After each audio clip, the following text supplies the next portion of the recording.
begin, a brief but significant moment for Storyboard 18.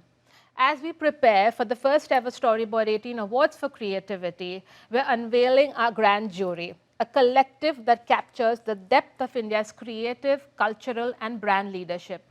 The grand jury includes one of the country's most respected reformers, Mr. Amitabh Kant, Praveen Someshwar, CEO Diageo India, Prasoon Joshi, Chairman Omnicom Advertising India, brand strategist Suhail Seth and Santosh Desai, Nikhil Sharma, Managing Director, Perfetti Van Mel India, Shantanu Deshpande, co-founder, Bombay Shaving Company, Mondelez Europe's Anil Viswanathan, and Radhika Gupta, Managing Director and CEO, Edelweiss Mutual Fund, with more stellar industry leaders set to join the jury very soon.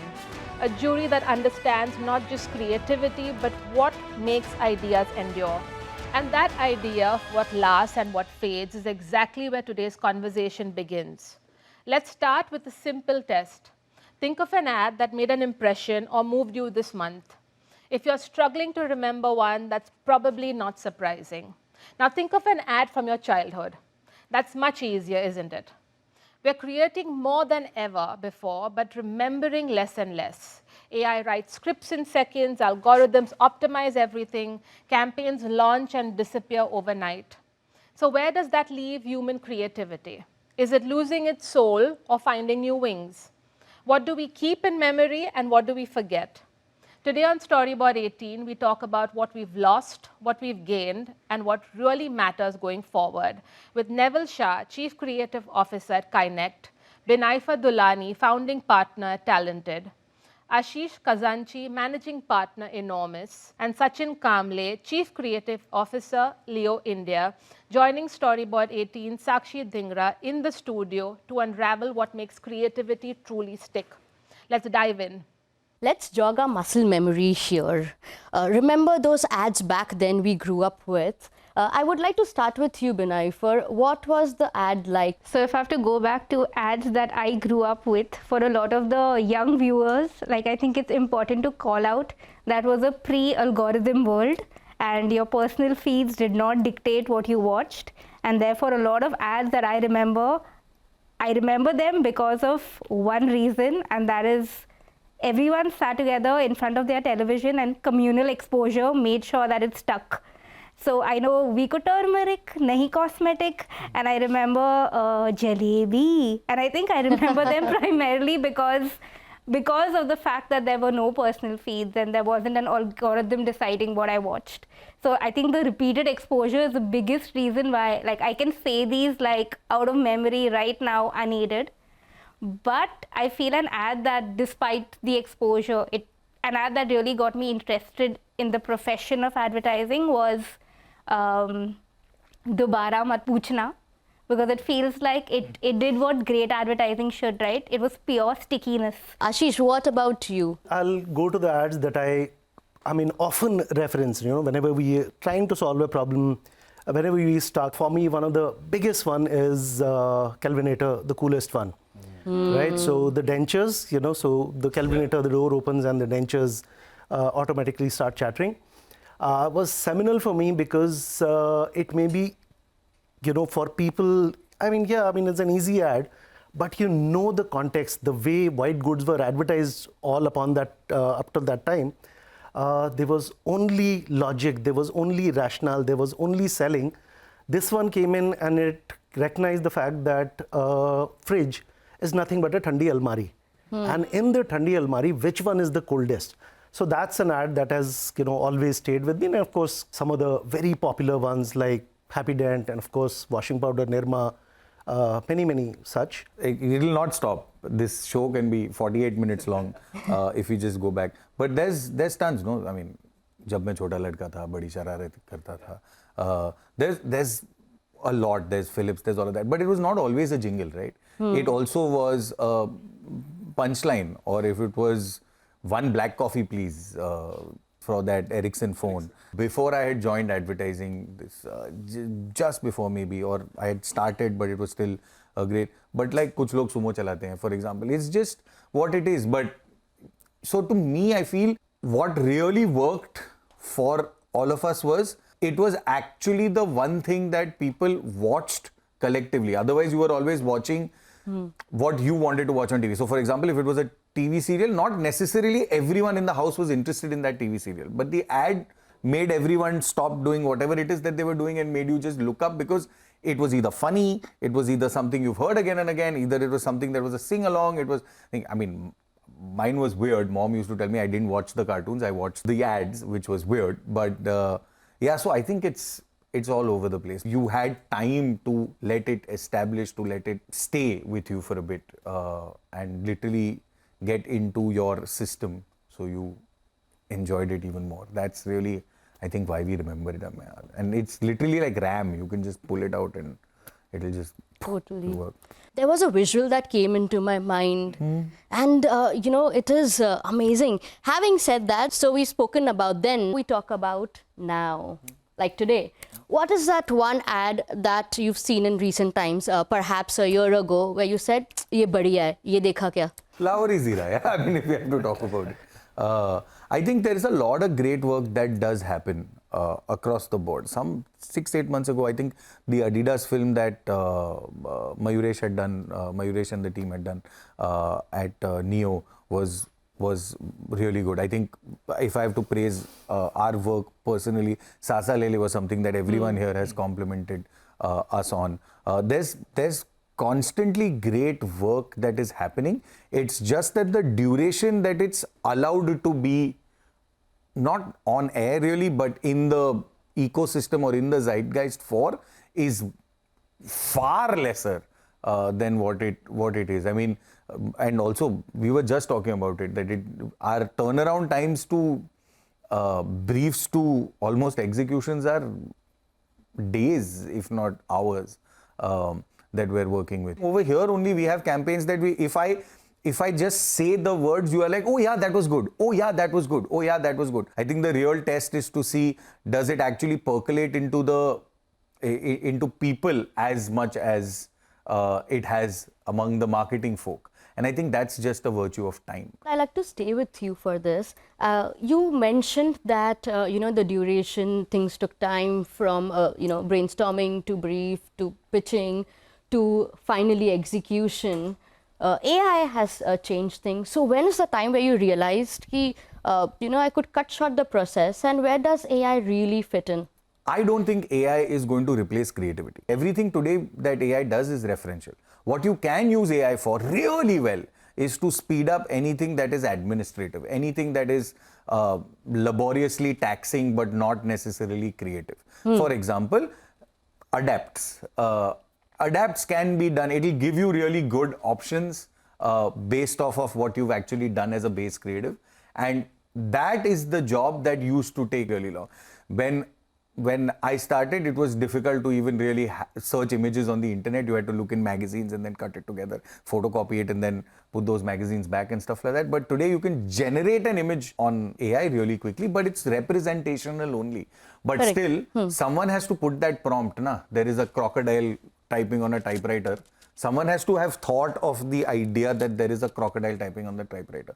So I think it is an executional process, and yes, that considerably brings time down. But it brings the jobs that are necessarily executional down. But again, craft there, it's far. Ashish, what is your thoughts on this? Because human creativity versus AI, what separates both? I'll give you a parallel. Sure. Let's say 10 years back, 15 years back, we were shooting all our films on Ariflex 335, whatever the hell we were shooting it on. Imagine an Ari became like dramatically affordable, right? Or dramatically easy to operate. Would it mean that you don't need a strategist anymore? Would it mean that you don't need a creative person anymore? I mean, in a sense, that's what AI is doing. I'm oversimplifying to basically make a point. It's possible now for somebody to convert text to image, text to video, text to music. All of that is possible. But just because you have an Ari, just because that you have a means to create an output, doesn't mean that the output is the most optimized kind of output that there could be. It's a fallacy to think that advertising agencies create colored paper with some headlines and a logo at the end or a piece of content. We are solving business problems, right? And that thing is full of nuance, it's full of context, which AI may or may not ever really completely grasp. We are far, far away from all of what may be happening with generative and so on and so forth. I mean, we'll need. Even emotion for that matter, you don't expect a machine to understand your heart, can we? Empathy. I mean, that is the key. That is the key. Binaifer, I'd like to come to you now. When is the time where AI fits into the entire process? As someone who leads creative, I can say that we don't even use AI as a word in that context anymore. Just as much as we don't say that, hey, I wrote this with Microsoft Word. We don't say that computers are embedded in our workflows of I made this with Photoshop. So it is a given, just as how we expect AI to be. Having said that, we also have the advantage of being at it for years, right? It's not a conversation that we've understood and started talking about a year ago. And I say this in utmost humility with Sachin and Neville over here. Not having legacy baggage helps so much in supercharging these decisions, primarily because I think we started a few years ago having individual learning and development budgets, what can happen with AI, and sort of prioritize that kind of curiosity. And that was always more important than chasing an AI first vanity headline or an AI first creative. That was never the priority. All of us can be comfortable enough in saying that AI is going to erode your profit margin somewhere. And therefore, it is you are very well placed. If you are an agency that is a lean agency at this point of time, that has the right modern systems, of which AI is a part. So if internal leadership can be your moat, if you can bet on a set of really strong A players, if there is no concept of hands on your floor, and then you use AI as a way to just be part of a system where this is how your floor is and this is what you're betting on, that feels like you're future forward facing. Sachin, we've already spoken about AI. We were very enthused about it. Your thoughts on it? So, first thing is we are very excited about AI, okay? But like Binaifer has said, we are just looking at it as a tool and not the replacement for HR, which is human intelligence. So, our journey actually, Leo journey started in AI, like Publicis Group journey started in AI 2017 when we launched Marcel as an AI platform. And like Binaifer, we have also lived this journey for so many years. And every day there's new learning. Like if I have to talk about in film context, what Neville has mentioned, it has reduced massive time where we used to waste in maybe storyboarding, maybe referencing, maybe in presentation to make it look better. All these AI has been taken care of. And this giving me more time to maybe craft the work, what Ashish was saying, and where the crafting of creativity comes in. We don't look at AI just as a tool for maybe films, okay? We think that AI can solve bigger problem, okay? Like for us, it's more like solving a billion people's problem, impacting a billion, right? And that is something what we have always tried to do when it comes to smart farm, for what we created for Lays, where we solve a farmer's problem. Where with the satellite data, partner like Cropin, okay, we figure out, okay, we can take the satellite images, we can take the human intelligence from the ground and figure out, we can predict the future, predict maybe the next year for the farmers. We are looking at can AI solve a bigger, larger problem for a country like India? And we call it we have a term like Bharat AI, we call it Bharat AI, okay. So all the smart farm, all the work, whether it's Gatorade Turf Finder, whether it's solving problem of playgrounds in Mumbai, okay, or whether it's Cathay, or whether it's Oreo CO, say it with Oreo, there is use of AI in everything. Yes, we are using AI in films also. We are creating one big project now with one of our big client, and all the films, there are multiple films, all of them are created on AI in the animation style.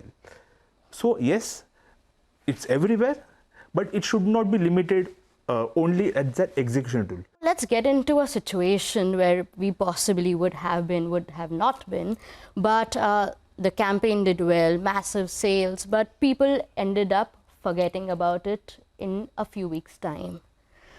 Why do you think that has happened? I would say, things have changed.